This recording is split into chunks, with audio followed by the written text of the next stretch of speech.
Hi, and welcome. You're listening to the X22 Report. My name is Dave, and this is episode 1074B. And today's date is September 13th, 2016. And the title of the episode is The U.S. Government Central Bankers' Petrodollar System is Falling Apart. Now, before I get started, I just want to make an announcement. I placed a new interview with Louis Camersano on the X22 Report Spotlight YouTube channel. So if you go over to YouTube and you type in X22 Report Spotlight, it will bring you to that interview, or you can come over to x22report.com, scroll down a little bit, look over to the right-hand side, you'll see the video there, or you can go to newssentinel.com, same thing, scroll down a little bit, look over to your right-hand side, and you'll see the video there. Let's get into the economic collapse, political and geopolitical news. Now, Obamacare it's just completely collapsing. We've been watching Obamacare, we've been studying Obamacare, and of the 23 co-ops originally created under the Obamacare, well, most have failed. And the latest one, Health Republic Insurance of New Jersey, well, they are folding after the state's insurance commissioner put the Obamacare co-op in rehabilitation due to its hazardous financial condition. So they're going to be closing this. There are going to be about 35,000 customers who are going to have to look for a new plan in 2017. And the New Jersey co-op is the 17th Obamacare co-op to collapse out of the 23. And other co-ops that have failed are 2 in Oregon, 1 in Illinois, Connecticut, Arizona, Colorado, Kentucky, Michigan, Nevada, New York, Ohio, South Carolina, Tennessee, Louisiana, Utah, and Iowa and Nebraska. So it leaves 6 now that are still in existence. And we can see right now, this entire Affordable Care Act, also known as the Obamacare, it is a complete disaster. This was never for the people. It was never benefit for the people. The insurance companies wrote the bill. And we can see right now, our government, our so-called leaders, which they're really not leaders, they exempted themselves from Obamacare. Obama came in and exempted the staffers from Obamacare, but said to the people, this is incredible. Everyone will get it, or I will penalize you. Think about what's happening here. Isn't this what a dictator does? If you don't do what I say, you are penalized. Well, that's exactly what is happening. We see out in the Philippines, Philippine President Rodrigo Duterte, who asked the U.S. Special Forces to leave the island. Well, the U.S. has spoken up, and they're saying that they have not received official word or an official demand to pull out the Special Forces from the Philippines. So we'll watch this situation, and we'll see what happens if the president of the Philippines decides to make an official demand from the U.S. Now, out in Libya, the situation there is getting worse. A couple of reports ago, we talked about how the forces inside of Libya, this is not part of the unity government, they were taking control of oil ports, and they were controlling the shipment of oil. And forces opposed to the Libya's unity government, they seized the 4th oil port, completing their takeover of the installations in Libya. So they have the entire oil crescent region. It is now under their control. It is no longer under the control of the unity government. They have control. So what does this mean? This means that the Western forces, they're going to have to bring in troops into this area. Because what we're hearing already from the United States and 5 European powers, they are telling the Libyan people to withdraw from the oil ports. And this is what they said. We call for all military forces that have moved into the oil crescent to withdraw immediately, without preconditions, coming from the United States, France, Germany, Italy, Spain, and Britain. So right now, they are giving them a warning.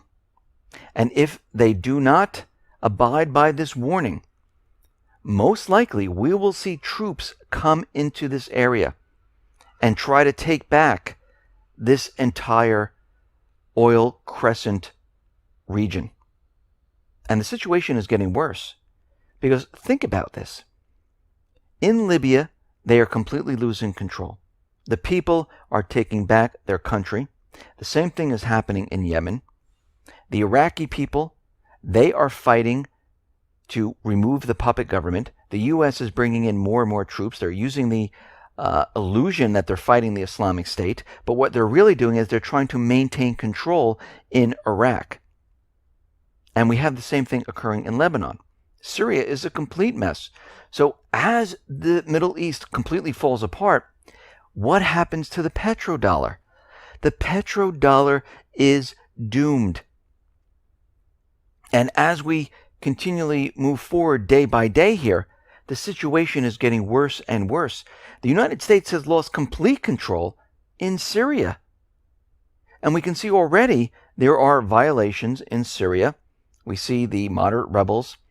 They have been firing on the Syrian forces, and there are about 23 violations there.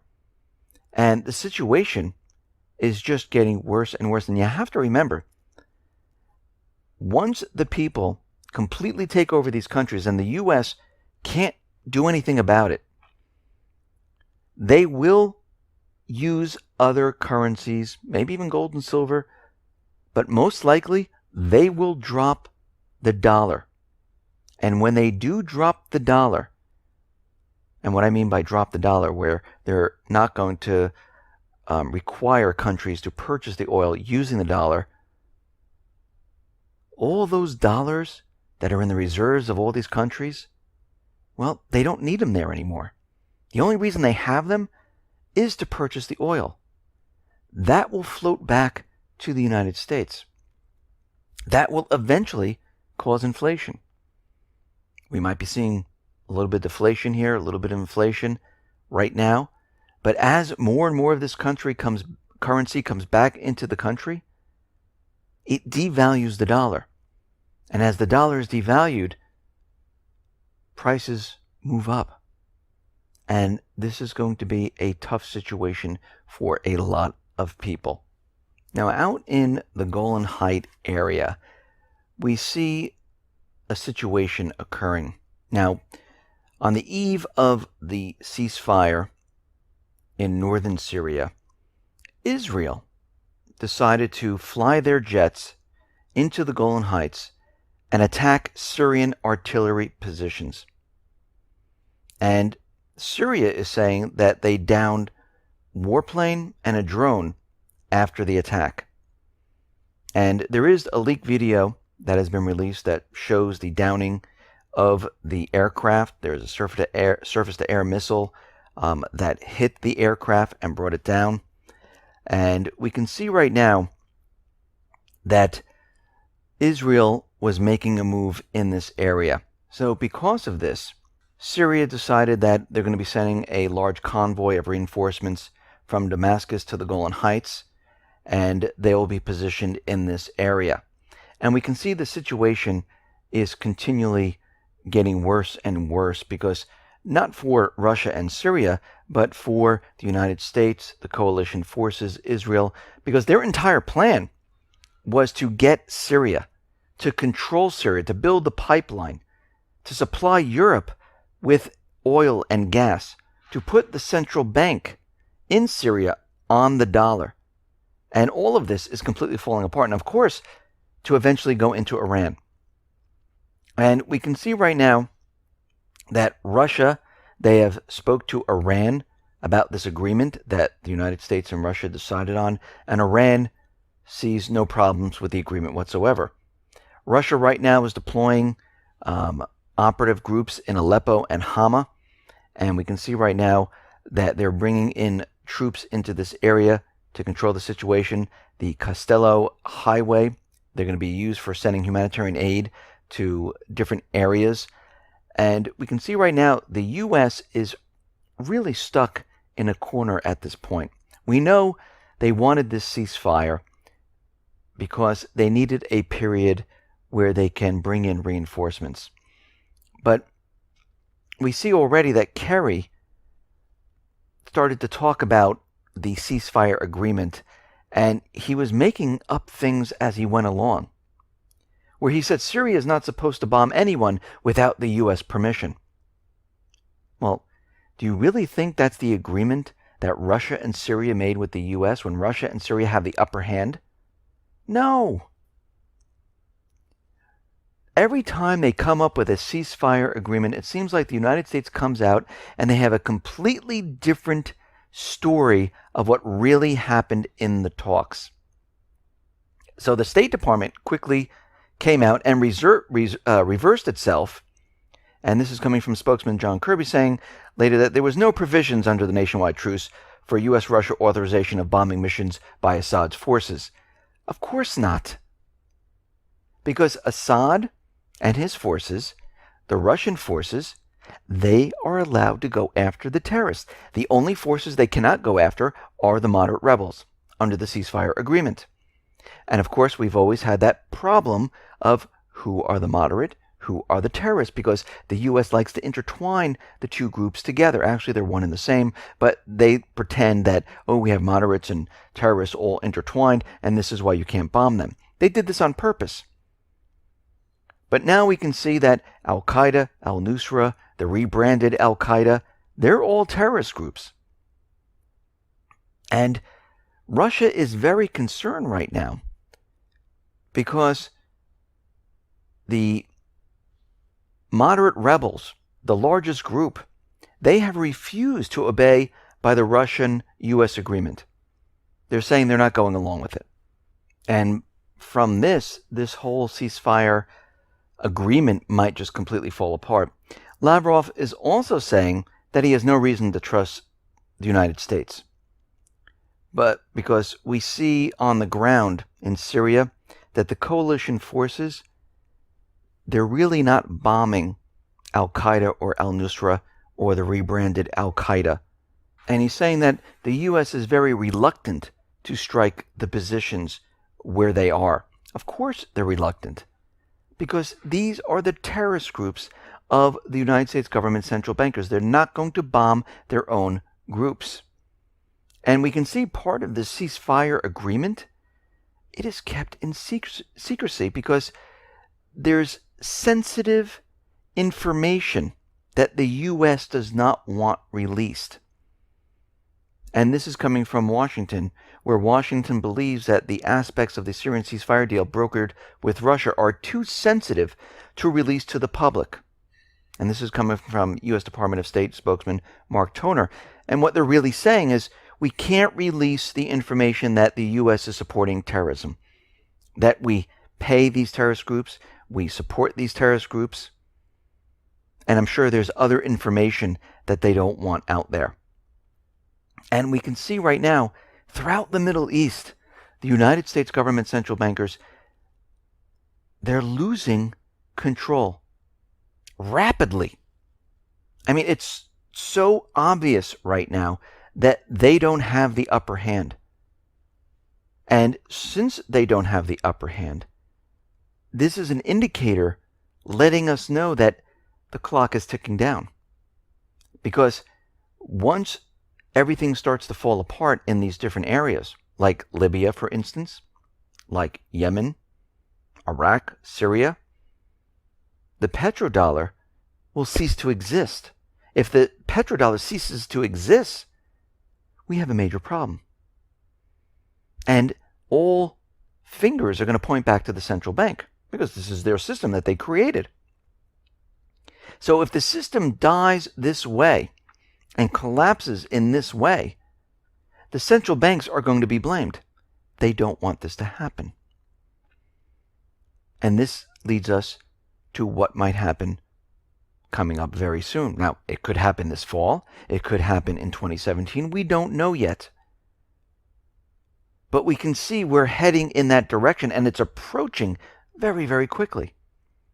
And we can see the perfect storm. Well, the winds are picking up. The storm is intensifying. And it is getting worse. And we can see just with Hillary, where one minute the corporate media is telling us that she's in perfect health, the next minute we see her passing out during the 9/11 ceremonies, where she was propped up on a stone pillar. As soon as they went to move her, she collapsed. Now remember, the central banks, the corporations, the elite, the neocons, they want control of the situation. Now, I'm not for any candidate. I don't care about Hillary. I don't care about Trump, because the shadow government is always in control. The central bankers, they're always in control. Until we remove them, it doesn't really matter what candidate's in there.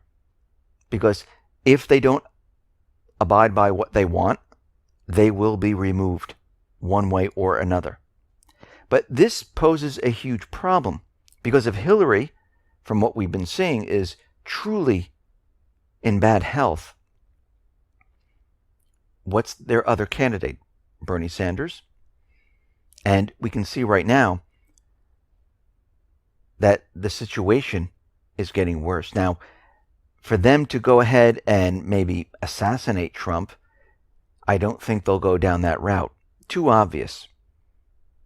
Everyone will be pointing the finger at the government. Everyone will be pointing, saying, see, this is what happens. You don't want to have the person in office that you didn't pick. So I think this would be just too obvious. We're seeing around the different private Western central bank countries, like in France, for instance, they're talking about postponement because of state of emergency, because of terrorism. And I can see that happening here, where they use this scenario, or maybe some other scenario, to postpone these elections, to put them off temporarily, of course. Maybe instead of November, we'll have the elections in April of 2017. And of course, every time they say it's temporary, we know what happens. Now, they can use this temporary to postpone because of maybe this of a national emergency for a couple of months. And then they can have another event occur where they can say, well, it was temporary until this happened. So they could have a minor event to postpone them temporarily, and then have a major event to keep maybe Obama in office permanently going forward. And this is a real possibility at this point, because anything is possible. Remember, the central banks, the corporations, the elite, the neocons, they do not want to give up their control. They love control. They want the party to continue. They like having the power. They don't want to give this up. And believe me, they're not going to give it up that easily. This is why they already have in the works plans to do whatever they have to do. And we can see we're getting closer and closer to that situation where they might be implementing their plans. And this is something that we need to watch. We need to understand what is going on. We need to call them out on it. And if we all band together with information, with pointing the finger, with video, we can show the world that this is what they're doing. Because this is how this war is being fought. It's being fought with video, with people talking about it, outside of the corporate media. We're waging a war on social media, and more people are coming out and talking about what is going on, how the government lies, how they cover up, how they manipulate. And we need to stick together and continue this, and continually point to what the government is doing. Listen, everyone, thanks a lot for listening. Be well, be safe, and especially be prepared. Thanks a lot.